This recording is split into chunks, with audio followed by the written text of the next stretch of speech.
ครับผมวันนี้ก็เป็นงาน First EP นะครับผม Love at First Flight ครับเย้แห้งๆ เรื่องราวเป็นยังไง เรื่องราวน่าติดตามมากครับ เรื่องเราย่อๆเลยครับก็คือการละครั้งหนึ่งเนี่ยก็จะมีเราเป็นกู้ภัยคือฝั่งแปรกับมอนเนี่ยเราเป็นกู้ภัยซึ่งเนี่ยชุดก็จะประมาณนี้ครับกู้ภัยในเรื่องก็จะเป็นกู้ภัยติดแก้วแต่แบบติดต่อใช่ไม่เป็นกู้ภัยที่ได้มา ผู้ภัยเขียนไหนนะ แบบนี้แหละเราได้มาเจอกับทางสองคนสองในชื่อสจวต เป็นคนละสายการบินกันครับ อันนี้ติดหล่อนี่ติดกัน ใช่ก็คือได้มาปะกันด้วยเรื่องอะไรบางอย่างแล้วมีคอนฟ lict ต่อกันแล้วด้วยความแตกต่างกันมากๆกันเลยทำให้เขาเรียกความชุลมุนมันเกิดขึ้น แล้วคือเขาต้องไปทำนู่นนี่นั่นจนเขาติดหนี้เราเขาเลยต้องทำการใช้หนี้เราด้วยการแบบมาเป็นคนที่แบบช่วยงานเราอะไรอย่างเงี้ยจนกว่าที่จะหมดใช่ครับมันก็เลยทำให้แบบเกิดเรื่องราวเป็นเรื่อยๆ เกิดสปาร์กจอยกันขึ้น ไม่ มา ได้ ใช่ ไม่ได้โปรโมทไม่ได้กดชา เป็นเคสและเฟิร์สไซด์ปะใช่ไหมมันก็เป็นใช่ไหมตอนนี้คนรู้สึกว่ามันเป็นคนเรียกว่าอะไร อันนี้เรื่องจริงหรือตอนเนี้ย ไม่เขาเป็นคนแบบว่าเป็นตัวละครในเรื่องเขาเป็นคนค่อนข้างมีความเขาเรียกว่า upper class เขาจะมีความแบบว่านี่หยาบคายกัดฉลาดไม่ชอบเลย เพราะว่าคนนี้เขาจะมาในรูปแบบของว่าแบบแนวแบบดุแบบพูดจาค่อนข้างที่จะค่อนข้างสุภาพ ใครนักบทเป็นใครบอกก่อน โอเค ก็คือหลังจากที่เราเรื่องใกล้จบแล้วนะครับ ต้องเล่าเรื่องย่อก่อนนะคุณพ่อแม่ ใช่ไม่รู้จากการเล่าเรื่องย่อหลายคนสงสัยแล้วว่ากู้ภัยคนนี้เป็นชื่ออะไรกันนะ เราก็สามารถบอกได้เลยว่ากู้ภัยคนนี้ชื่อโตโต้กู้ภัยคนนี้ชื่ออัคคีไม่งั้นต้นกับคู่ภัยของเราต้องไปเรียนรู้ยังไงบ้างถึงจะให้ดูสมจริง ก็ในตอนการถ่ายทำนะครับก็จะมีพี่ๆกู้ภัยมาประกบคือแบบว่ามา ประกบอย่างนี้แหละคือก็คือแบบ อ๋อ ไม่กู้ภัยนะนี่น่าจะโดนแบบรวบ ไม่ก็เราจะมีพี่ๆกู้ภัยมาคอยสอนว่าซีนอย่างเงี้ยถ้าเจอเขาจะต้องทำยังไงต้องพูดยังไงให้แบบแบบว่าเป็นแบบละเอียดเลยครับ ที่จริงของพี่เต้ต้องไปลงพื้นที่เลยมั้ย คือที่จริงอยากจะไปลงแต่ว่าด้วยความที่เราเปิดกล้องหลายเรื่องพร้อม ไม่ กันมา เป็น ก ด้วยความที่เราเคยลงพื้นที่มาแล้ว เราเช็ค เราก็บอกว่าเราเคยลงมาแล้ว ใช่คือเคยลงมาแล้วแต่การที่ไปทำรายการอื่นเราก็เลยรู้สึกว่ายังเมมโมเรายังดีอยู่ แต่ตอนนั้นเป็นโมกกันเลยนิ้วอยู่ไหนนิ้ว แล้วเราเคยไปกู้ภัยครั้งหนึ่งซึ่งก็เป็นเคสใหญ่เหมือนกันก็คือรถชนแล้วรถเฉียวชนนิ้วก็ตามหานิ้ว เขาบอกให้ตามหานิ้วหน่อยโอ้โหก้มใหญ่เลยนิ้วอยู่ไหน ใช่ ความยากสุดของบทนี้คืออะไร อะไรที่ท้าทายใหม่ๆเพราะว่าเราก็มาหลายรูปแบบแล้ว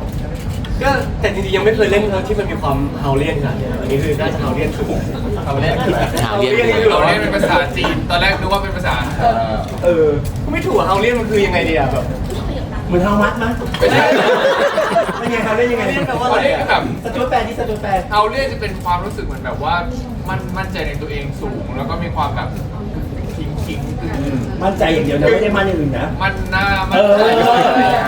ก็คือพี่มันแบบ ก็มีทั้งความกึ่งทั้งเฮาเลียนอะไรผสมกันไปถ้ายุคนี้คือเรียกว่ากึ่งใช่ไหมแต่กึ่งกับเฮาเลียนก็น่าจะคนละอันกันอีกอ่ะคือมีความกึ่งบวกเฮาเลียนอ่ะใช่ครับซึ่งอันนี้ก็จะคล้ายๆกันคืออยู่เดียวกันก็คือก็นิสัยคล้ายๆกันรุ่นพี่ไปครับ เป็นยังไงบ้างครับเอาคู่ให้จบก่อน เป็นแบบเดียวกันครับ ก็จะมีความแบบห้าวหาญมีความแบบ รักพวกพ้องรักพวกพ้อง รักพวกพ้องเลย แก๊งหมาเขาจะรักกันเขาเป็นอยู่เป็นหมาก็อยู่เป็นแก๊งหมา แล้วก็มีใครมีตุ้ยคนหนึง ใช่มีที่มี5คนครับมีเตอ้อนตุ้ยแล้วก็จูโน่แล้วก็น้องผู้หญิงชื่อตอ5 คนใช่ครับ ชื่อตองนะเกิดถัดมาที่คุณสจวตจบ ครับสจวตก็คือเรื่องนี้ก็คือนิวได้เป็นสจวตครับซึ่งก็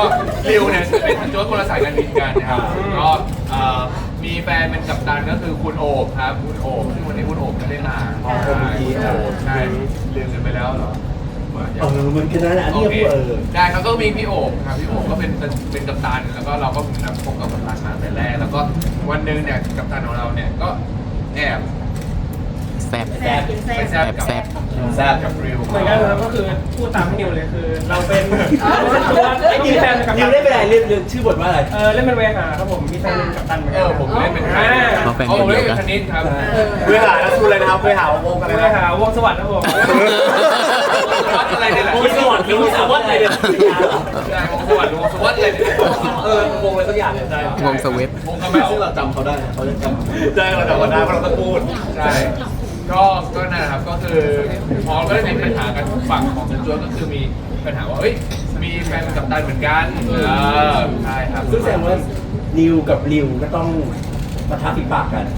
ใช่ มีนิดหน่อยนิดหน่อย ริวกับนิวก็มีนิดหน่อยใช่ ก็คือถ้าสุดโดยย่อคือนิวกับริวเนี่ยแยกได้กับตันเป็นแฟนคนเดียวกันแต่นิวเป็นหลวงนิวก็เลยรู้สึกว่าเฮ้ยเขามีน้อยนิวรู้สึกเขามีน้อยนิวก็เลยคือนิวมันมีคอนฟ lict กับเตพอดีนิวก็เลยจ้างเตเนี่ยที่เป็นผู้ภัยให้ไปสืบตามจับงูให้ ฉีกไปอีกเรื่องเลยนะ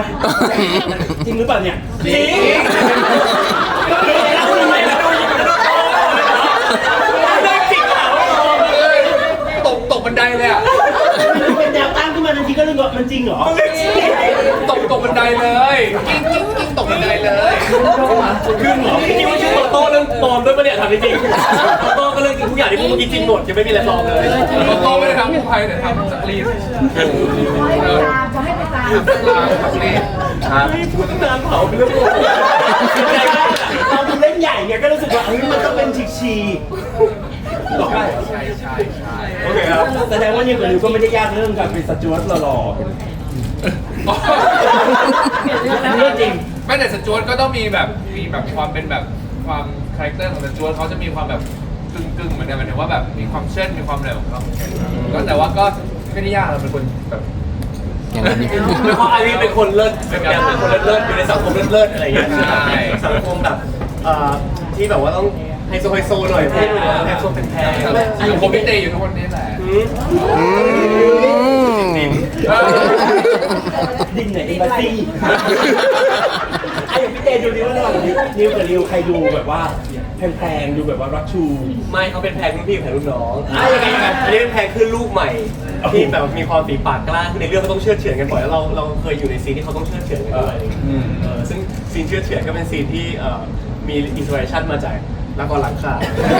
เราเห็นอยู่ใช่ป่ะมีซีนที่แบบมีเลื่อนกระเป๋าอะไรเงี้ยเราก็จะอยู่ในซีนที่เขาเชื่อเฉือนมา2 ครั้งกันเคยอยู่ปะ ไม่ได้อยู่เลย พี่ไอซ์เป็นคนสอนมาเอง จริงริวทำได้เพราะว่าเราไม่ค่อยเห็นริวพูด ใช่เป็นของริวก็ถือว่าแบบเรียกว่าเป็นอีกใครเป็นคาแรคเตอร์ที่แบบไกลกับตัวจริงมากเหมือนกันอะไรเงี้ย ก็รู้สึกว่าตอนแรกเนี่ยมันมีความเก่งนิดนึงเนาะเพราะว่าซีนแรกที่ถ่ายรู้สึกว่าจะเป็นซีนกระเป๋าด้วยมาแล้วซีนนี้คือเข้ากับ ริวยืนตรงๆ ก็รู้สึกว่ามีความตื่นเต้นระดับหนึ่งครับแต่พอเข้าไปเรื่อยๆก็รู้สึกว่าได้ดีแล้วก็ดีด้วยที่มีพี่นิวมาคอยส่งให้ครับเพราะว่าพลังได้ดี แล้วเวลาเฉือนกันใครแพ้ใครชนะ มันกังวลนะเวลาเขาอินพอไว้เขาต้องอิ เนี่ น ย พอไว้ เนี่ยมีร้อยใช่ไหมครับ อ๋อ อยู่ดีก็แพ้จริงๆยากนะคือพี่นิวเขาช่วยเราผ่อนคลายเพราะว่าด้วยความที่เขาแบบชั้นใหญ่ชั้นใหญ่ ไม่ครับคือจริงๆรู้สึกว่าด้วยประสบการณ์ที่เราหลอกพี่นิวมาเนี่ยมันช่วยผลักดันผมเนาะให้ขึ้นไปแบบสู้กับเขาได้เพราะว่าถ้าพี่นิวไม่ส่งมาเนี่ยเราก็ไม่กล้าที่จะไปช่วยเฉือนเขา อินพอไว้บ่อยไหมครับพี่นิว ครับผมไม่เคยผมไว้ผมส่วนมากผมจะอยู่ในบทครับคนทำการบ้านแล้วอ่านบทแล้วผมก็ตั้งใจทำงาน ตัวดีเลยดับหนึ่ง จริงๆนะขอบคุณที่คอนเฟิร์มให้ ครับผม พี่ว่างจะเป็นไงบ้างคะกับบทกับพี่เอกต้องอยู่ด้วยกัน สนุกดีครับซีนที่เขาด้วยกันเป็นซีนที่สนุกมาก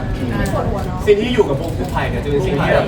ม้วนจอยซึ่งเอาจริงๆถ้าใน4 คนเนี้ยคนที่คล้ายใกล้เคียงสุดที่สุดเลยบอลใน4 คนไม่ได้ไกลผม มี มาก ความเป็นกู้ภัยเด็กดื้อมาก่อน ใช่ คาแรคเตอร์ผมจะมีความเป็นเด็กดื้อ เป็นเต้าดื้อ เป็นความแสบอะไรอย่างนี้อยู่ครับใช่มันจะมีท่าทางของเขาเล่นหน้าเล่นตาอะไรอย่างเงี้ยครับสมัยก่อนก็เป็นแต่เดี๋ยวนี้ก็เลิกไป ก็เลยถือว่าเป็นการเขาเรียกว่าขุดความทรงจำเก่าๆมาใช้และความโชคดีคือก็ได้แบบว่าเราจะได้พลังจากเขามาด้วยความเด็กดื้อไอ้เต้าดื้อเราก็ต้องเรียนจากเขาเพราะเขาเป็นไอ้เต้าดื้อ ซึ่งตอนนี้เขา เลิกดื้อแล้ว ใช่เลิกดื้อแล้ว อย่างอย่างอาริวพูดแต่เขาดื้อไหม ดื้อบ้างครับผม มันต้องฟังจากปากคนอื่น ไม่แต่อย่าไปถามพี่สาวผมนะผมไม่เคยเลิกดื้อ อย่างเมย์บอกว่าต้องไปเติมมาทุกครั้งก่อนที่จะมาเล่นบทนะ ไม่ได้ไปเติมมาแต่แค่เหมือนเวลาตอนนั่งรถมาทำงานก็เปิดดูให้มันแบบให้มันจำสำเนียงจำวิธีการนิดหน่อยให้มัน อ๋อ ผ่าน มาร์คพาคิน เติมมาก็นึกว่าเติมนะ ๆเข้ามาไหน ไม่รู้เหมือน นึกว่ามาร์คหน้า แล้วก็ยินว่า ตอนแรกได้ยินว่าเติมไม่มีคอควายอ่ะผมว่าไม่บอกว่าแบบ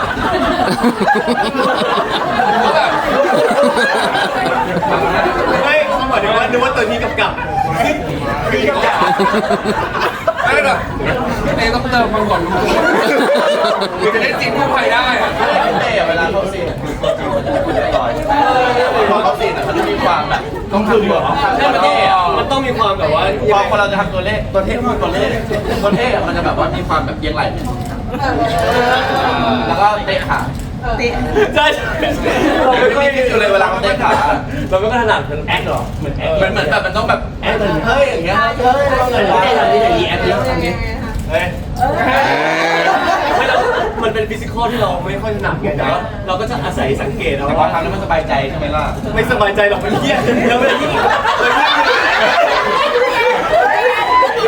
ยิ่งไม่เรายิ่งมีแบบตัวจริงมาดูอยู่ด้วยอ่ะมันเหมือนมีคนตัวจริงมาเช็คงานเราเนี่ยมอนมาชอบยืนดูอย่างเงี้ยแบบ ไม่จริงผมว่าก๊อปคาแรคเตอร์คนอื่นมาเหมือนกัน ไม่เราก๊อปใครอ่ะ ไม่รู้คิดไม่ทัน ต้นในอดีต แต่ว่าเวลามีตัวจริงมาตรวจงานเราจะยิ่งเกรงขึ้นเพราะว่าอันนี้คือตัวจริงแล้วเราเหมือนเป็นตัวปลอมที่พยายามมาเป็นตัวจริงอ่ะแล้วเราก็จะมีความแบบเตรียมตัวหน่อยอ่ะ เฮ้ยแต่เขาได้ดีนะมันจะได้เห็นแบบนี้ แต่ว่าคุณเต้ก็คือเรื่องนี้พูดน้อย พูดเยอะนะพูดเยอะมากเหมือนชีวิตจริงอะพูดเยอะมาก จริงเรื่องเนี้ยใครปวดหัวสุดในเรื่องเพราะว่าแต่ละคนที่รวมตัวมาอย่างเงี้ย ผมว่าพี่โจ้ปวดหัวสุดแต่เราก็ปวดหัวกับพี่โจ้ด้วย ทำไมอ่ะ ครับ คุณพูดกับเขายังไง ผมรอเล่นสนุกดีพี่โจ้เขาเหมือนเป็นแบบว่า พอเขาอยากให้เราเล่นเป็นอะไรอย่างเงี้ยเขาก็จะมีแบบภาพในหัวของเขาแล้วเขาก็จะเหมือน มาใส่เพิ่มมาใส่เพิ่ม มันได้ทำให้ดูตลอดว่าแบบเหมือนอันนี้ต้องมีความตัวเป็นอาชีพดูอาชีพนี้อะไรเงี้ยเราก็เหมือนคุยกันกับพี่เอว่าพี่โจ้ดูเป็นได้ทุกอาชีพเลยเนาะแบบว่า ใช่พี่โจก็ชอบเล่นให้ดูแล้วเขาเป็นได้ทุกอาชีพ เหมือนเขาเล่นเหมือนมากไม่ว่าจะเป็นแบบตั้งแต่เรื่องก่อนแบบชอบ ข้อมูลเขาเยอะข้อมูลเขาเยอะ แต่เขาเล่นเหมือนมากจริงเขาบอกกับมาเล่นซีรีส์เหมือนกันครับ หลายคนมองว่าเรื่องนี้แคสตรงว่ามาหาคุณจริงคือแคสตรงว่าไม่ออกเป็นไทยออกเป็นตัว แต่หลายคน นึกว่าหมอเป็น เราก็ไม่อาจเขียนได้บอกอะไรเราคงไม่บอกจะชวนหรอก ทำไมไม่ค่อยบอกเหมือนกัน แต่ทำไมถ้าสองคนสลับกันเป็นอย่างนี้กู้ภัยได้ไหมอ่ะนิวกับริว นิวเราเป็นผู้ภัย ผมก็เป็นกู้ภัยนะ ทำเตะนี่อย่างเงี้ย นิวเขากึ่งได้เขาก็มีเขาเป็นคนสอนเตะกึ่งเองช่วงแรกๆเขาสอนเขาบอกว่าสมัยที่เขาเรียนอยู่เด็กๆอ่ะเขามีเพื่อนเขามีเพื่อนแบบแบดๆเยอะแล้วเขาก็จะรู้ว่าแบบคนแบดๆเขาอยู่กันยังไง พี่นิวก็สอนผมเหมือนกันผมเลยพอเนี่ย ครับ แล้วริวเรียนกับใครมาไม่รู้หรือว่าเราศึกษาเองกับโจ หมายถึงคาแรคเตอร์สจวตใช่ไหมฮะก็คือจริงๆอ่ะรู้สึกว่าตอนเวิร์กช็อปเนี่ยก็มีเรียนกับพี่นิวบ้างแต่เห็นฝีมือพี่โจตอนไปถ่ายจริงเพราะพี่โจเขาเล่นให้ดูจริงๆเนาะไม่ว่าจะเป็นบทคือจริงๆไม่อยากพูดบทเลยว่าสปอยแต่หลายซีนที่เราเห็นเนี่ยคือพี่โจมาเล่นให้ดูหมดแล้วก็ทุกคน เล่นโค้ดเลยเหรอ ใช่ครับผมทุกคนเล่นตามหมดเลยครับ ไม่แล้วคุณต้องมีไหมแบบว่าทำท่าเหมือนแบบรูดเข็มขัดปิด มันต้องทำท่าแบบว่าให้มันมีภาพจำว่าเรา ชีพอยู่ตรงนี้อะไรอย่างเงี้ย ต้องหาพี่นิว ไม่มันก็มีแบรนด์เด็ดๆที่แบบแนะนำว่าให้รัดเข็มขัดให้แน่นเลยอันนี้มันก็เป็นท่ามาถ้าออกเซลล์ดูท่าเขาใช่ ครับใช่ครับ แล้วตุ้ยเป็นไงบ้าง ตุ้ยก็เป็นหนึ่งคนที่มีลองกับการเป็นกู้ภัยมาก ตุ้ยบินจากอเมริกาเพื่อมาถ่ายที่นี่ แล้วก็บินกลับไปเหรอ แล้วก็บินกลับไป เขาคือบินกลับมาก่อน อันนี้เขาบิน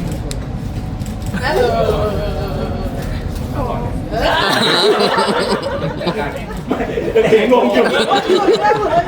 ลับมาทีมกู้ กู้ภั ภั ย ย เรา เรา เป็นกู้ภัยตุ้ยยังไงตุ้ยเป็นยังไงตุ้ยก็เป็นอีกคนหนึ่งที่แบบเหมาะที่จะมาเป็นกู้ภัยเพราะตุ้ยเขามีความแบบเฮ้ยพี่ไงเฮ้ยแต่วันตุ้ยไม่ทำอะไรนะบีทบ็อกอย่างเดียวตุ้ยก็ปุ๊บ กระดูกเปล่าเราก็ทำให้เราทำตาม ใช่แล้วก็พยายามให้ตุ้ยสอนแต่ว่ามันเป็นความสามารถของเอง แล้วผมทำเด็กได้น้ำลายอ่ะ แต่ว่าการมีตุ้ยอยู่มันก็ทำให้คอมเพลชันของการเป็นกู้ภัยเป็นแบบสมบูรณ์แบบยิ่งเป็นคนที่ชื่อน้องตองเนี่ยเขาก็เป็นคนสายแบบโป๊ะปะอ่ะเขาอยู่ในตลกหกฉากมาก่อนเลยเขาก็พอเตะซึ่งเราไม่ได้ถนัดแนวโมบายอย่างนั้นนะเราได้เอเนจีจากทั้งตุ้ยทั้งตอทั้งม่อนทั้งอะไรมันก็เลยทำให้เรามันดูเป็นกลุ่มก้อนของคาแรคเตอร์ที่พี่โจเขาอยากได้ แล้วมีน้องใหม่ด้วยจูโน่ครับผม จูโน่ด้วยขอโทษมีจูโน่อีกคนหนึ่งใช่ซึ่งจูโน่ก็เป็นแนว energy ดีเหมือนกันคือโจโน่ energy เยอะมาก energy เยอะจนมอนไม่แทบไม่ไหวบางทีเด็กๆสายตามอนส่งขอความช่วยเหลือบอกว่า ก็ไม่ น้องช่วยรับกันไป ช่วยรับมันเป็นทีอย่างเงี้ยแบบอ้อนส่งเลยนะ คือเราเหนื่อยแล้วเรากำลังพยายาม โฟกัสงานอยู่เอาจริงโฟกัสงานอยู่แล้วน้องก็ น้องก็ชวนคุย ไอ้พี่บอลอันนี้ดีกว่าไหม แล้วเราก็จะแบบคิดเอง เออมันจะต้องมีคนรับ พี่ งา เอน เอาไปเลี้ยงสิเขาจะแบบโอ้ยพี่ว่าอย่างนี้ใช่ไหมอย่างนี้ เพราะว่าโจโน่น่าจะอายุ17หรือ18ประมาณนี้ครับ แล้วก็จะมีความ สิ่งขุดใน เป็นเด็กที่มีความสงสัยให้รู้อะไรเยอะคือเขาจะมาคอยถามพวกเราว่าเฮ้ยพี่อย่างนี้เป็นยังไงอย่างนี้เป็นยังไงให้เราแบบยังเป็นเด็ก energy เยอะอยู่อะไรเงี้ย น่ารักน่ารัก แล้วมีแบบพอถ่ายเสร็จปุ๊บโอ้ไม่อยากถ่ายต่อพี่มันไม่อยากกลับเลย เราไปกี่ทุ่มแล้ว 4 ทุ่มมาอยากอยู่กับพี่ต่ออยากไปถ่ายไหมครับใช่ไหมครับ แล้วหน้าพี่อ่ะ มึงมาคนเดียวอะ อันนี้ข้างนอกนะข้างนอกข้างในคืออย่าง ข้างใน ไอ้คน มาเรื่องซีรีส์ดีกว่าวันนี้ก็ไม่ได้ดูกัน ครับ ใช่วันนี้เป็น EP 1 จริงๆมีใครได้ดูแล้วบ้างครับ วันนี้ต้องห้ามพลาดเพราะ ผ วั ม นนี้ แอบดูมาแล้วนิดนึงผมบอกเลยว่าสนุกมาก ยังไง ตั้งแต่ EP แรกเลย สนุกมันเป็น มันจะเป็นรสชาติไหนดราม่า โรแมนติกคอมเมดี้ เดียว โรแมนติกคอมเมดี้ แต่ว่าจะออกไปทางคอมเมดี้มากกว่าเท่าที่ดูนะครับก็ได้รอยยิ้มกลับบ้านกันแน่นอน ใช่แต่อยากให้ดู EP 1เพราะว่ามันเป็นจุดเริ่มต้น ใช่ ของคือเรื่องนี้มันแบบมีจุดคือด้วยความที่สองคนมันอยู่สังคมต่างกันมาก EP 1มันจะเป็นตัวบอกว่าทำไมสองกลุ่มเนี้ยมันถึงมาเจอกันด้านปูเรื่องแล้วเพราะฉะนั้นที่สำคัญที่อยากให้ทุกคนดู ครับ ใช่ มี ครับก็ฝากติดตามด้วยนะครับ ผมสามารถติดตามได้นะครับ ผมตั้งแต่วันนี้นะครับวันที่ 29 พฤษภาคมนะครับ EP 1 นะครับ เวลา 2 ทุ่มครึ่งนะครับ ผมทางช่องวัน31นะครับ ผมทุกวันศุกร์ครับผมแล้วก็สามารถดูย้อนหลังได้นะครับหรือว่าดูพร้อมกันเลยใช่ไหมเป็นทางแอปนะครับของแอปพลิเคชัน True Vision Now เท่านั้นครับ ครับ พูดสลับไปมาเลยว่าเข้าใจ มีฝากไหมมันมีฝากหน่อย ค เล รั ย บก็จริงๆฝากติดตามทุก EP เลยนะครับ แต่อย่างที่พี่มอนบอกแล้วครับว่า EP 1เนี่ยสำคัญที่สุดเพราะว่าจริงๆซีรีส์เรื่องนี้มันมีหลายเขาเรียกว่าหลายแฉกเพราะว่าคือเราเปิดมาเราเจอกันตรงนี้มันก็จะมีสตอรี่ไลน์ทั้งพี่นิวทั้งผมที่เป็นแฟนกับพี่โอ๋แล้วก็มาเจอกับพี่มอนได้อะไรยังไงคือ EP 1สำคัญที่สุดแล้วก็ ลืมกระปุกไปเลย เฮ้ยเอาใหม่5 4 3 2นอกจากนี้นะครับก็ยังมีกระ มึ ปุ ง ก ไม่ได้อ่านเทปเขาไลฟ์ ได้แล้วครับ ใครคนคิดถึงกระปุก โอ้กันอัพใครจะพูดกระปุกกันจะพูดโอ้ เช็คพูดแต่กระปุกกับก็เพราะโอกับกระปุกอ่ะเขาเข้าสากกับเรา แต่ว่านั้นเป็นคนพูดถึงจูโน่ไปแล้วแต่กระปุกก็คือเรื่องนี้คือมันเป็นเพื่อนสจ๊วตเป็นอยู่ในสายการบินเดียวกับนิวเป็นแบบคือมันเป็นเพื่อนสนิทแบบอะไรนะใช่เป็นเพื่อนแอร์สาวแบบขี้เมาฟิลขี้เมาคาแรคเตอร์ของเขาใช่คือในเรื่องจะชื่อว่าไพลิน ชื่อเรียบร้อยแน่นอนชื่อ ไพลินก็จะเป็นฟิลเหมือนแบบขี้เมาอะไรอย่างเงี้ยครับ ไม่ถึงพลังเก่งนิดนึงเขาจะแบบว่าคอยช่วยเหลือรับส่งกันดีกับนิว ครับ ใช่ครับ เป็นฝั่งสีสันที่จัดจ้านของฝั่งนิวแล้ว โอ้ไปคนละ โอบก็จะเป็นแบบกัปตันแบบค่อนข้างจะพริ้วคือถามว่าที่ไม่คือจะเป็นฟิลเหมือนแบบใช้คำพูดล่อลวงในการหลอกเกลี้ยกล่อมอารมณ์ใช่สมมติมีเรื่องโอ้ยอย่าคิดมากเลยคุณนี่เป็นอย่างนี้นะเดี๋ยวผมจะพาไปเที่ยวนี่นะคือจนแบบ อารมณ์ดี ใช่มันเรียกว่าอารมณ์ดี เจเจอหลังไหมอะไรอย่างเงี้ย เป็นไงเจอโอ้เป็นไงอันนี้เขาเหล่านี่เหรอถ้าจบ ในเกาเหลาก็เราไม่ได้เจอบ่อยเพราะว่าเราอยู่คนละเฮ้ยก็เจอนี่นะเจอครับก็มีเจอบ้างเพราะว่าช่วงแรกๆเนี่ยมันเป็นช่วงที่เราต้องไปตามจับชุบสืบชูแล้วเราก็ต้องมีแบบป้ากับเขาบ้างอะไรอย่างเงี้ย ความสัมพันธ์เราเป็นไงบ้าง แต่ตอนถ่ายโอบรักเขามากนะแต่เขาไม่รักโอบเลย อ้าวที่เกิดฟัง พูดทำไม ก็แต่เขาวงการเลยเนี่ย โอบแบบพยายามแบบไม่อยากจะคุยด้วยอยากจะเล่นด้วยแต่แบบกีดกัน ไม่งั้นแต่เขาพูดตรงนี้เลยว่ายังไงกับโอ้คือยังไง ความสัมพันธ์ดีครับยืนยันว่าไม่ได้เกาเหลาอะไรกัน โอเคลืมใครอีกไหมคะไม่มีแล้วเนาะ พบนะคุณมีอะไรจะฝากถึงพี่โจ้ไหม เป็นผู้โจ้พุ่งจับด้วยนะ น้องๆอีกแล้ว พี่โจ้หนาแน่นแล้วเปลี่ยนแล้วเจอกันนะ EP แรก เจอกัน EP แรกครับสนุกแน่นอนครับ โอเคครับขอบคุณมากครับ ขอบคุณครับ